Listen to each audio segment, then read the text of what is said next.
طالبانو علامه جار الله زمخشري اوس طالبانو ورونو کنه معتزلي به طالبانو ډیر بد وي که یو سړی چې رپولیدین کې دا به ډیر بد وي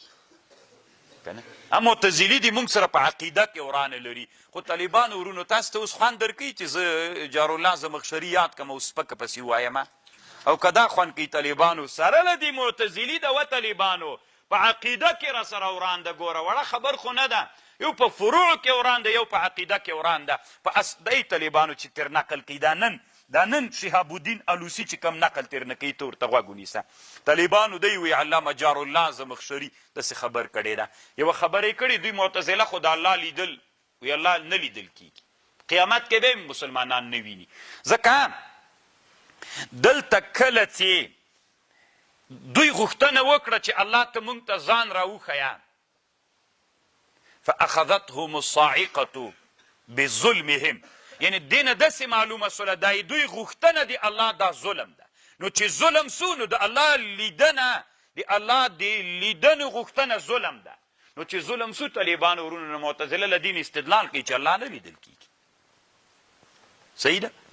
نو طالبانو ورونو روح المانی ته غوږ ونیسه رد پې کوي طالبانو خو ډېر یو ادبي چوکاټ کې تاسې وګورئ کوم چې کې کنځا ورته کړې ده نو چې موږ ولې په نن عصر کې کوو طالبانو ورونو ما سره به وعده کوئ الله مو علما کا چې د عالم خبرې دي واوري دلته دوه وجې وي چې یو سړی کنځا کوي او هغه ملا علم نه مقصد الله رضا نه وي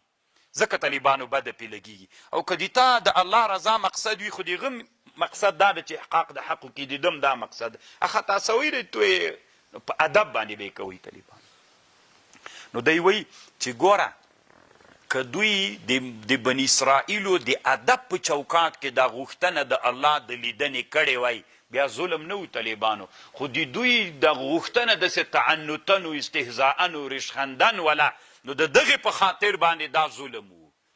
دا غوښتنه دوه جهته لري دوی چې دا کومه غوښتنه وکړله طالبانو ورونو دا هوا پې غالبه وه او د تعنتو د سرکشۍ د وجې نه وه نو دا سرکشي ظلم ده اما که دوی د ادب په چوکاټ کې د الله د نبي د معجزې دپاره داسې ورتلي چې الله پاک که الله پاک نه دې وغوښتل چې تا موږ ته راوویني موږ په تا ایمان بیا راوړ او رښتیا یې ویلی وی تعنت سرکشي نه وی مقصود بیا طالبانو ورونو هغې حالت کې ظلم نه ورته ویل کېده دوی دا سوال د تعنتو دا تعنت او سرکشۍ د وجې نه دې ته طالبانو ظلم ویل سوی ده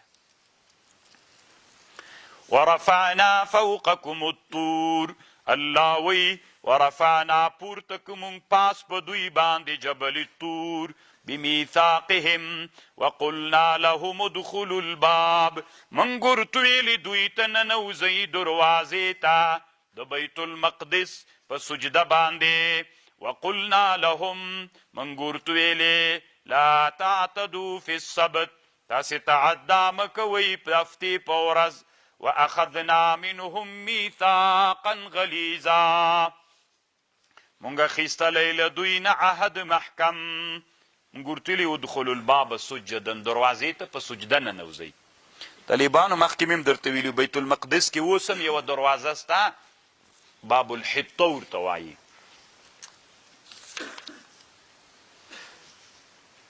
فبنقضهم میثاقهم وکفرهم بآیات الله په سبب د دې چې دوی مات که عهد او کفر په آیتونو د الله وکه وقتلهم الانبیاء بغیر الحق وقولهم او په سبب د دې قول د دوی قلوبنا غلف د موږ زړونه چې دي دا بندي په پردو کې دي موږ حق نه اورو نه لیدلی سو نه ادراک کولی سو بل طبع الله علیها بکفرهم بلکې الله مهر لګولی په زړونو د دوی په سبب د کفر د دوی فلا یؤمنون الا قلیلا بله ورځ مې درته ویلي طالبانو انسانان چې څومره مادیاتو ته نږدې کیږي نو هغومره روح خفه کیږي ادراک نه کوي طالبانو